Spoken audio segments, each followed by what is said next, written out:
What's going on, guys? Welcome to another episode of the After Credit Scene. We are checking out, breaking down, reviewing episode 6 of Marvel's series What If on Disney+. So stick around because we've got all the details.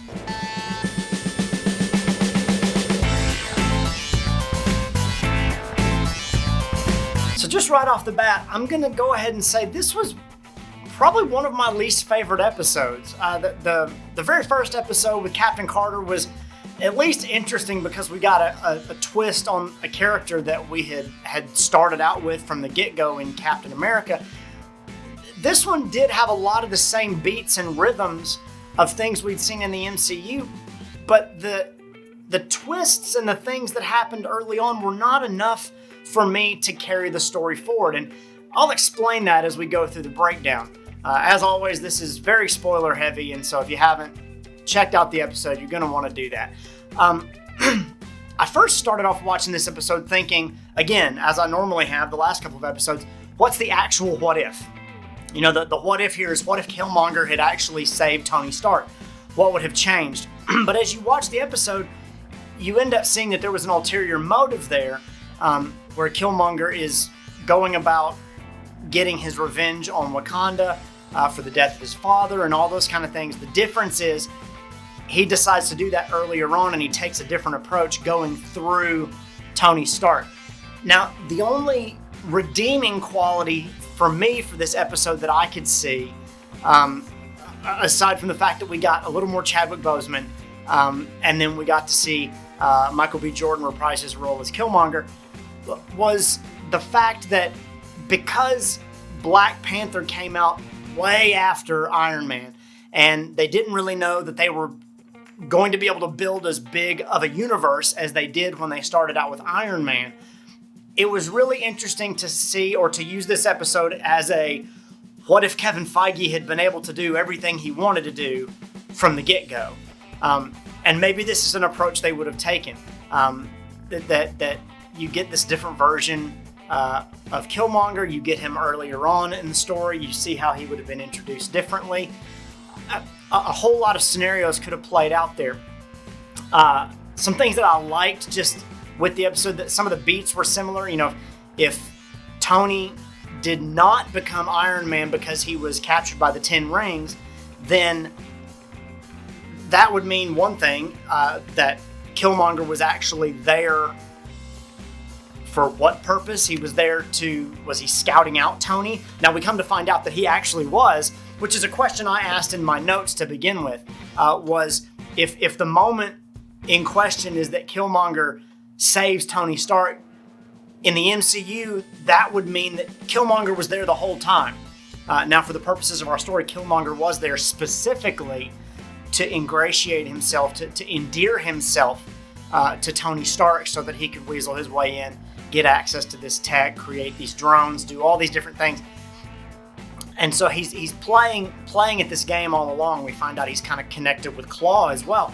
But the fact that Killmonger was there meant that Tony did not get trapped in a cave. He didn't meet Yinsen. He didn't create his Mark I suit. He didn't come back and end up getting so involved in dismantling the weapon industry that he had created that he never became Iron Man, and so on and so forth. So you get a lot of cocky, brash, narcissistic Tony played out through scenes that would have happened in Iron Man 2 and 3 that you didn't get because of the way his character shifted. Another little retcon here is you didn't see Terrence Howard's version of Rhodey. You actually saw Don Cheadle's version of Rhodey played out in this show through situations that would have happened in just the regular Iron Man series. And so there were some beats there that I really enjoyed. Happy getting to punch out Obadiah Stane was really cool and a lot of fun. You got another cameo by Leslie Bibb, who played the reporter Christine. And so I thought it was really cool, again, that you got all these different, really well-known characters and actors playing their characters again, lending their voices to these characters.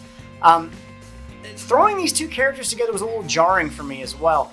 And I guess it didn't sit well because I'd always seen Killmonger as a villain, and he still ends up being a villain. But their personalities, it was interesting. I don't want to say jarring isn't a bad word, but it was just interesting to see them kind of put together like that. And then to see them play off each other and what they could have accomplished if things were good and not bad. And so it was a little off-putting to see those two put together. And I guess maybe because the Iron Man movies, I was so endeared to and connected with Tony Stark and Robert Downey Jr., that to see those movies played with bothered me a little bit. But again, it's a what-if scenario, and they can do whatever they want to. And so from that standpoint, it was a little interesting. I loved the Age of Ultron beats where Claw gets introduced and all of his vibranium ends up getting taken by Killmonger and used by him and Tony, as opposed to getting used by Ultron. In that what-if scenario, presumably, obviously Ultron never gets created because Tony dies. The vibranium gets taken by Killmonger, and so that never happens. So there's some good things that happen in regard to all the bad things that happen. This would be a really good episode to pitch the idea that where there is a power vacuum, some other evil will take its place. Similar to Vision making the comments about the equation in Civil War, that when power is created and good rises up, that an evil will rise up to challenge that their power, their presence as Avengers invites challenge. And so because Killmonger was there and doing his thing, Ultron was not able to rise up and do his thing. Although you could also argue that because Tony was killed, that also never happened. Seeing Rhodes get killed, Black Panther get killed, Tony get killed, it was off-putting, but it didn't hit me the way I thought it would with regard to some of the other things that happened in this show. I was actually more put off by watching Doctor Strange go dark than I was by watching these characters get killed. And I guess it was because it was an alternate reality, and I don't know. It just didn't like it. It didn't sit well. It didn't make for an interesting story to me, and it happened so quick that it didn't have much of a chance to set in.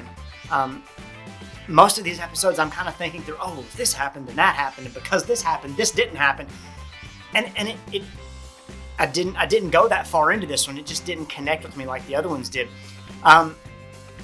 It was interesting that Killmonger took a different approach to attacking Wakanda, that he connected with the people, and he was able to kind of weasel his way in there. But it was a letdown at the end because he did all that in that way in order to get the Black Panther, the herb that made him Black Panther. That happened in our universe. It happened in the Black Panther movie. And so to see it happen a different way, and to see it happen in a way that kind of altered the movies that I enjoyed and was connected with, it didn't really do anything for me. It wasn't a really fresh take on the story. It just felt like filler. It felt like, okay, well, I guess it could have happened that way, but it didn't. So let's move on. The only part of this story that I really connected with was right at the end, where Shuri finds herself in Pepper Potts' office, and she outs Killmonger to Pepper as the mastermind behind this whole thing. That part was really great, and I thought, oh, we're about to see Shuri become Iron Man, Ironheart, that these things are going to happen. Oh, the thing that they've been teasing in the real live-action MCU is about to happen here. And then they ended the episode. And so that was troubling as well. I thought, right when you hooked me, you cut it short. So maybe we'll get that in a season 2. My take on this is that all of these What If episodes, even though we haven't seen it yet, we haven't realized it, are leading to something. I know the comic books actually end abruptly like this. They're designed to end abruptly and just be this, here's an introduction into this universe. Here's a little peek and then we're gonna pull the curtain back closed. I know they're designed that way, and so I guess it's okay for the series to be designed that way. It plays out pretty well in a comic book because you can have all these other paths. It does not play out well in a TV medium because it's jarring, and there's more story to be told there, and then you have to wait for it, or you have to be told right then. You're not getting a resolution to this, and so that was off-putting. All of that leads me to believe that all of these episodes that have ended this way are going to presumably connect with something near the end of these episodes, or maybe something in the live action universe that we have yet to get to. I think the end of this series is going to tell me a lot to make some predictions moving forward. And then the new Spider-Man movie coming out and the new Doctor Strange movie are going to give a little more insight into that as well. So I'm very curious to see what they're doing there, but I feel like it's leading towards something.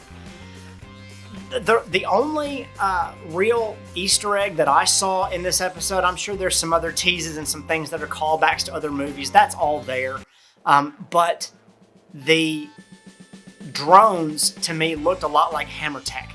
The drones that Hammer shows off in Iron Man 2 at the Stark Expo, Killmonger's design had a lot of that feel to it. So I wonder, it was just interesting to see how that happened as to whether or not he pulled in some of Hammer's designs or whether he created some of that on his own. It was an interesting callback, and it was, I've seen those before, right down to the small helmet with the little light bar on it, and then calling them drones, which is exactly what Hammer ends up calling. He calls them Hammer drones. So that was interesting. I didn't really find any other Easter eggs. Let me know if you found any. Let me know what you thought about the episode. Did you think it was one of the weaker episodes in the series? I certainly did.